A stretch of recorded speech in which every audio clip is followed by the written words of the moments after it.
నమస్కారం అండి. Chicken leg పీస్లు ఇలాగా మెత్తగా ఉడికిపోయేలాగా చూడండి.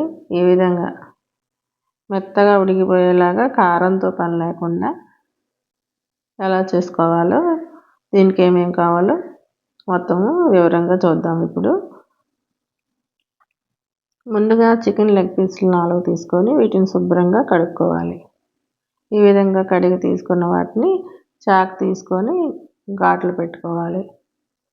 రెండు వైపులా ఇలాగా ఈ విధంగా, ఎందుకంటే మనం తయారు చేసి పెట్టే మసాలా లోపలికి వెళ్ళాలి కదా.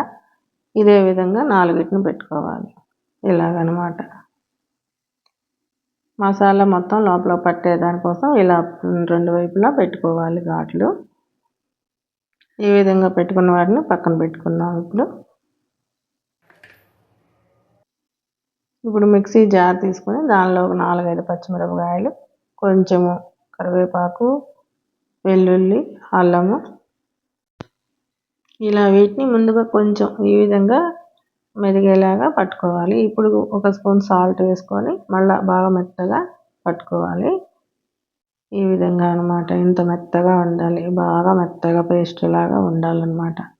ఇంత మెత్తగా ఉంటేనే మనం కారం వేయం కాబట్టి దీనిలో ఉన్న కారం ఆ ముక్కకు పట్టిద్ది అనమాట. ఇంత మెత్తగా చేసుకోవాలి, బాగా మెత్తగా. చూసారుగా ఇలా. ఇప్పుడు మనం లెగ్ పీసుల్లో ఈ అల్లంతో చేసిన పేస్ట్ ఉంది కదా, దాన్ని ఇలా వేసేసి మొత్తాన్ని ముక్కకి ఈ విధంగా పూసుకోవాలి. ఆ ఘాట్లు పెట్టాం కదా, ఆ ఘాట్లలో కూడా ఇది ఈ విధంగా చేయాలన్నమాట. మొత్తం లోపలికి ఘాట్లలో పోయేలాగా మొత్తం పూసుకోవాలి. అన్నిటికీ ఈ విధంగానే పూసుకోవాలన్నమాట. ఇలా మొత్తం పట్టేలాగా, అంటే అదంతా పీల్చుకోవాలి. ఆ పచ్చిమిరకాయల్లో ఉన్న కారము, వేసిన ఉప్పు దానికి పట్టాలి. ఈ మసాలా ఫ్లేవర్ కూడా రావాలి. ఈ విధంగా మొత్తానికి 4 ఇలాగే పూసి పక్కన పెట్టుకోవాలి. ఒక అరగంట సేపు ఫ్రిడ్జ్లో పెట్టుకోవాలి. ఎందుకంటే ఇదంతా పట్టాలి కదా, దానికోసము. ఇలా చేసిన తర్వాత వీటిని కొంచెం ఒక అరగంట ఫ్రిడ్జ్లో పెడదాం. ఇప్పుడు అరగంట అయిపోయింది. ఇప్పుడు తీసి వాటిని చాలా తక్కువ నూనెతో సింపుల్గా చేసుకోవచ్చు. నేను నూనెకి బదులు ఇలా నెయ్యి వాడుతున్నాను. ఈ నెయ్యిని ఈ పాన్ అంతా స్ప్రెడ్ అయ్యేలాగా ఇలా అనుకోవాలి. అంటే మనం తక్కువ నెయ్యితో చేస్తున్నాం కాబట్టి ఎక్కువ కాకుండా ఇలా చేసిన దాంట్లో ఇట్లా ఒక్కోటి ఇలా పెట్టుకోవాలన్నమాట. ఈ విధంగా పెట్టుకున్న తర్వాత ఇప్పుడు వీటన్నిటిని సమంగా చూసుకొని ఒకసారి మూత పెట్టేసుకోవాలి.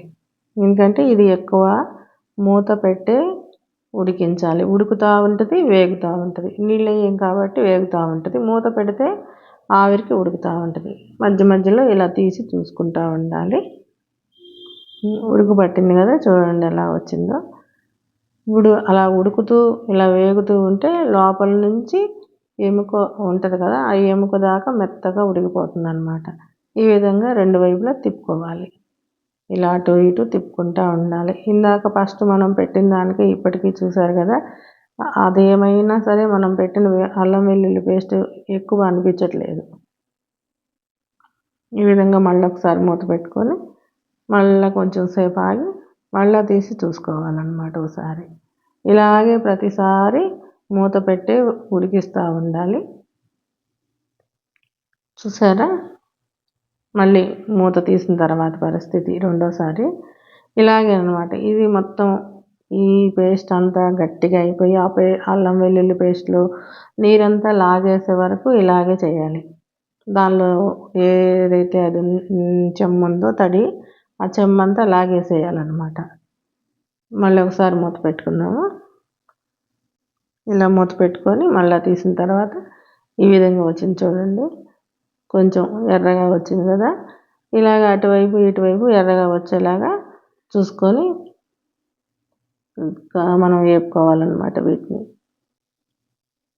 ఇది ఓవెన్లో చేసిన దానికి మరింత ఎక్కువ నూనె పోసి నూనెలో డీప్ ఫ్రై చేసిన దానికి అలాంటి వాటికన్నా ఇది చాలా బాగుంటుంది అన్నమాట. ఇంకా లాస్ట్కి వచ్చిన తర్వాత ఇంక మూత తీసేసి వేపాలన్నమాట. ఇప్పుడు దాకా ఉడుకుతా వేగుతా ఉంది కదా, ఇప్పుడు లాస్ట్కి వచ్చిన తర్వాత మూత తీసేసి అచ్చగా వేగేదాన్ని ప్రాసెస్లోనే చేసుకోవాలన్నమాట. ఈ విధంగా వేపుకోవాలి. ఎక్కడ తడి ఉందో లేదో చూసుకుంటూ చూడండి, ఎలా ఉడుకు పట్టిందో కనిపిస్తుందో. చూసారా, ఎర్రగా వచ్చింది. ఈ ముక్క కూడా చూడండి ఎంత మెత్తగా వచ్చిందో. ఈ విధంగా అన్నమాట. సింపుల్గా చేసుకోవచ్చండి ఇలాంటివి. ఎక్కువ హడావుడి ఏమీ లేకుండా ఏదైనా సరే నేర్చుకోవాలనుకున్నప్పుడు ఇంతే. అదే పాన్లో కొంచెం కరివేపాకు, 2-3 పచ్చిమిరపకాయల్ని ఈ విధంగా చీలికలుగా చీల్చుకొని వేసుకొని వేపుకోవాలన్నమాట. ఎందుకంటే ఆ పచ్చిమిరపకాయలు కొంతమంది స్పైసీ ఎక్కువ తింటారు కదా, అలాంటి వాళ్ళకి మనం ముక్కగా పట్టించిన పచ్చిమిరపకాయ కారం సరిపోకపోతే ఈ వేపుకున్న పచ్చిమిరపకాయని నంచుకొని తినడానికి అన్నమాట. ఇలా వేపుకొని వీటిని కూడా తీసి మనం పక్కన పెట్టుకున్న లెగ్ పీసుల్లో కలుపుకోవాలి. ఇంతేనండి, ఇలా కలుపుకోవాలి. చూద్దాం ఇప్పుడు ఈ ముక్కని. చూసారా ఎంత మెత్తగా ఉడికిపోయిందో. ఇదిగో ఎంత టేస్ట్గా ఉందో. ఇంతేనండి. నా ఛానల్ మీకు కనుక నచ్చితే లైక్ చేయండి, షేర్ చేయండి, సబ్స్క్రైబ్ చేయండి. ఉంటానండి.